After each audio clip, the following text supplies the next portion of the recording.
Next, we're going to talk about enthalpy changes.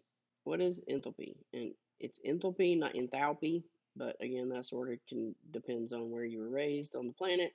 Enthalpy is heat measured at constant pressure. It matters because most of the time when we're doing reactions, we're going to do them in a situation that is at constant pressure in the lab because we're going to do it in a flask or a beaker that's open to the environment. And therefore, the constant pressure above that system is simply applied by the atmospheric pressure. If we make any gases or we consume any gases in the reaction, we're going to allow those to move back and forth and the pressure to remain constant around the system. So because of that, because you're actually working in a constant pressure situation, that does simplify the math a bit.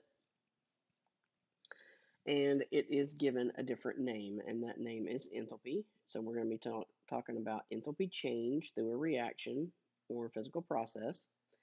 And again, just like with delta T before, when we use the delta, you're going to read it as change of or change in, enthalpy change, and it's always going to be calculated final minus initial.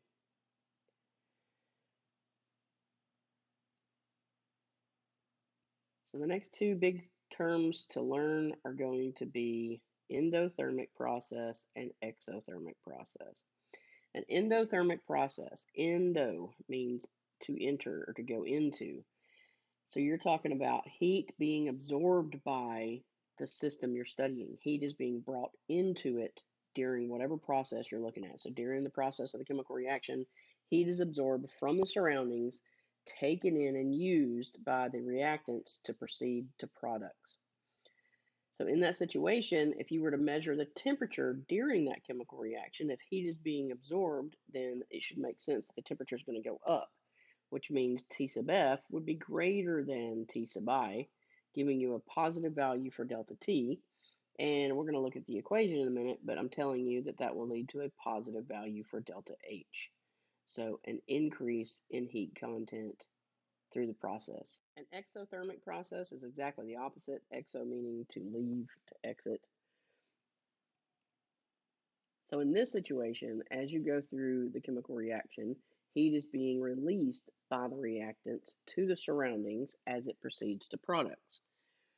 So in that situation, if heat is leaving your system, then you expect the temperature to go down, meaning T sub F would be less than T sub I, giving you a negative sign for delta T and a negative sign overall for the enthalpy change.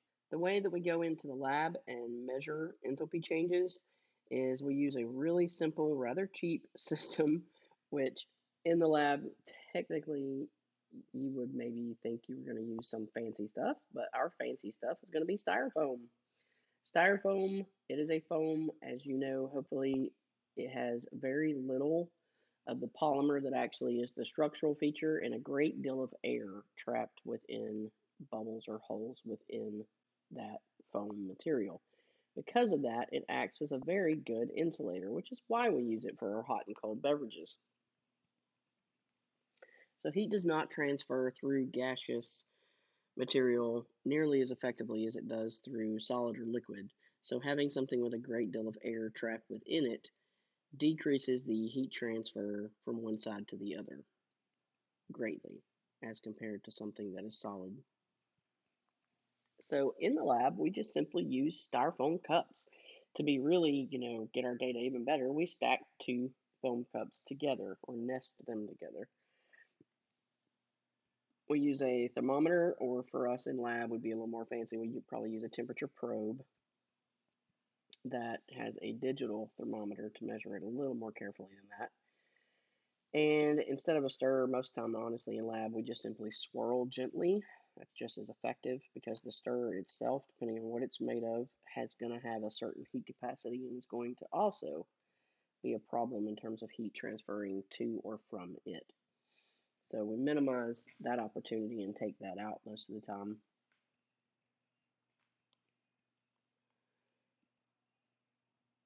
So this process of running a reaction in this sort of system is referred to as calorimetry.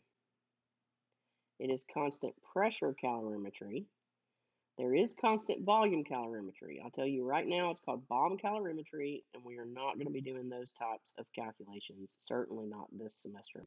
The equation that you use for calorimetry studies of this type is delta H is equal to ms delta T. In this situation, delta H is your enthalpy change, M is the mass, and that is in grams, S is the specific heat, remember that is joules per gram degree Celsius, and then delta T obviously is the temperature change. And if you look at the units of what we use so far, hopefully you see that needs to be in Celsius.